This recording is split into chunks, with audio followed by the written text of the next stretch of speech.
Salut à tous, bienvenue dans cette nouvelle vidéo. Mardi soir, une réunion au sommet a eu lieu entre Emmanuel Macron, président de la République, Kylian Mbappé et l'émir du Qatar, propriétaire du Paris Saint-Germain, et Nasser Al-Khelaifi à l'Elysée, qui a pu déboucher sur une dernière tentative des propriétaires du Paris Saint-Germain pour prolonger l'attaquant vedette de l'équipe de France et du Paris Saint-Germain. Le PSG ne jouant pas cette semaine en Coupe de France, en raison de la trop grande proximité de ses matchs contre le Stade Rennais dimanche dernier et face à l'AS Monaco vendredi. La semaine est plus légère que prévu. Cela a donné le temps à Kylian Mbappé de se rendre à un dîner de prestige mardi dernier. En effet, la star de l'équipe de France et du Paris Saint-Germain a été conviée par Emmanuel Macron à une soirée en honneur de son hôte, l'émir du Qatar.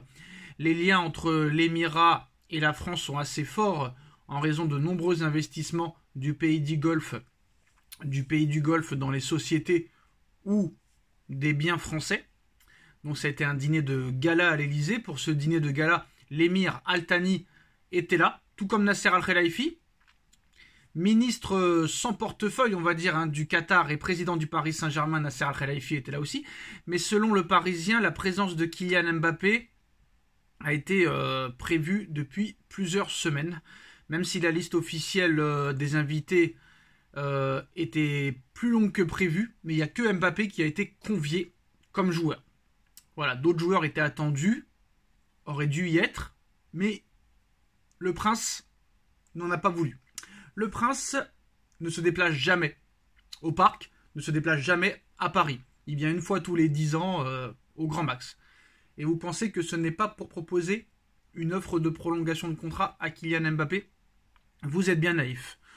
Donc voilà. Donc selon le Parisien, la présence de Mbappé était attendue avec plusieurs autres joueurs, mais au dernier moment, le prince a demandé que seul Kylian Mbappé vienne au dîner. Et c'est surtout l'information donnée par l'équipe qui a fait bouillir le monde du football. En effet, Kylian Mbappé a annoncé à ses dirigeants propriétaires comme président son intention de ne pas prolonger son contrat au Paris Saint-Germain. Donc, ce qui voudrait dire qu'il partirait donc libre en fin de saison, comme il l'a confié à ses coéquipiers, et discute toujours avec le Real Madrid, soi-disant, pour finaliser son futur contrat. Mais pour le moment, aucun accord n'a été trouvé entre Mbappé et le Real Madrid. Même si on nous dit que la mère à Mbappé est à Madrid pour choisir une maison, ça fait des années qu'on entend ça. Aucune annonce officielle n'est prévue. Une situation qui n'interdit pas de rêver pour le Paris Saint-Germain, puisque l'équipe laisse entendre que l'émir du Qatar, propriétaire du Paris Saint-Germain, en a profité et a profité de cette rencontre en grande pompe pour faire une dernière offre à Kylian Mbappé pour qu'il prolonge au Paris Saint-Germain. Une tentative qui ressemble un petit peu à une Ave Maria, comme on dit dans le football américain, c'est-à-dire une tentative désespérée d'inverser le cours d'un match à la dernière minute, comme on dit aux États-Unis.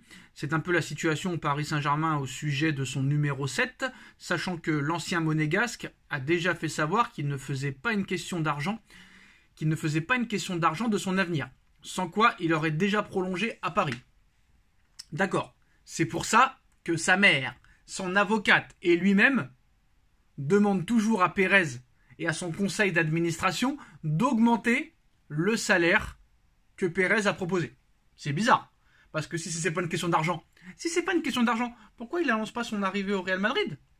Sachant que Enrique serait prêt à lui faire la misère, Enrique serait prêt à le mettre sur le banc. Donc j'ai envie de te dire, depuis qu'il y a eu ce dîner entre le propriétaire du Paris Saint-Germain, l'émir du Qatar, qui se déplace une fois tous les 15 ans, c'est pas pour rien je pense, entre Mbappé, qui était le seul joueur, entre Emmanuel Macron, qui a une grosse influence, et Nasser Al-Khelaifi, l'Espagne tremble à nouveau. Néanmoins, rien n'empêche l'émir Al Thani de tenter sa chance, avec une proposition XXL, folle, qui pourrait le faire réfléchir, à l'heure où le Real Madrid négocie assez durement sur son salaire et ses droits d'image. Cela pourrait aussi aider Mbappé à encore mieux utiliser le Paris Saint-Germain aussi, et négocier avec le Real Madrid. Mais voir l'attaquant français changer d'avis et finalement décider de rester au Paris Saint-Germain semble tout de même bien illusoire. On nous avait dit la même chose il y a 2 ans jour pour jour. Finalement, il avait prolongé. Même s'il ne fait aucun doute que toute l'Espagne va trembler tant que Mbappé n'aura pas officialisé les choses, tant que Mbappé n'aura pas son nouveau maillot du Real avec son nom derrière, personne ne pourra dire officiellement que Mbappé sera madrilène. Très clairement.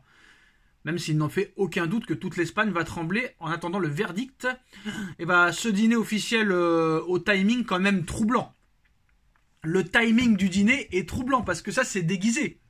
Parce que nous faire croire que le prince Al-Thani se déplace chez Macron pour dire qu'il va investir 10 milliards d'euros en France d'ici 2030, vous pensez que c'est la seule raison? Bien sûr que non. On a parlé d'une prolongation. Macron, Nasser Al-Khelaifi, le prince Al-Thani s'est rendu à Paris pour faire tout son possible pour prolonger Kylian Mbappé. Que ça marche ou non. Le prince, il se déplace jamais. Et il n'a pas besoin de se déplacer à Paris pour dire qu'il va investir 10 milliards d'euros en France. Il peut appeler n'importe quel bras droit qui discute avec Macron pour le dire et pour le signifier. Donc à un moment donné, il faut arrêter tout ça, c'est déguisé. Qu'on ne nous fasse pas croire que le prince s'est déplacé du Qatar pour venir rencontrer Macron juste pour dire on va investir 10 milliards. Non, ce dîner est prévu.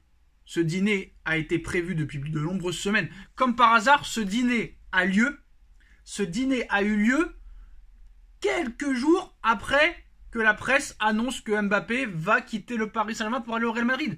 Et quelques jours plus tard, on a un dîner. On a un dîner avec le propriétaire du Paris Saint-Germain, le prince du Qatar, Nasser Al-Khelaifi, le président du Paris Saint-Germain, et Kylian Mbappé. Et personne d'autre. Personne d'autre. Hidalgo n'était pas là, donc on n'a pas parlé du stade. Et on a parlé, bien sûr, aussi des droits TV. Si Kylian s'en va, les droits TV s'effondrent en France. Déjà qu'ils sont très compliqués à négocier avec Mbappé. Alors sans Mbappé, en plus depuis que Neymar et Messi sont partis, c'est très compliqué. Donc on ne nous fasse pas croire que ce dîner n'était pas prévu pour convaincre Mbappé de prolonger. Très clairement. Voilà. Alors, bon, ce dîner officiel au timing troublant, où Emmanuel Macron, qui avait aussi joué un petit rôle dans la dernière prolongation de Mbappé au Paris Saint-Germain, a tenté également de faire passer quelques messages à Kylian Mbappé. Est-ce que ça suffira? Quoi qu'il en soit, que Mbappé parte ou ne parte pas, ce dîner a été prévu pour convaincre une dernière fois peut-être et faire une dernière tentative pour que Mbappé prolonge.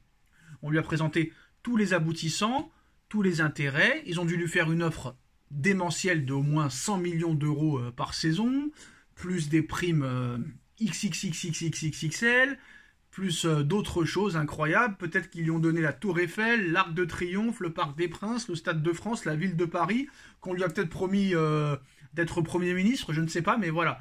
Ce dîner, très clairement que ce soit le timing et que ce soit les gens qui étaient, ce n'est pas anodin, c'est déguisé et qu'on ne nous fasse pas croire que ce n'est pas organisé pour pouvoir convaincre Mbappé de prolonger. Voilà, dites-moi en commentaire ce que vous en pensez, on like, on partage, on commente, on s'abonne. On se retrouve très vite pour une nouvelle vidéo. Tchuss.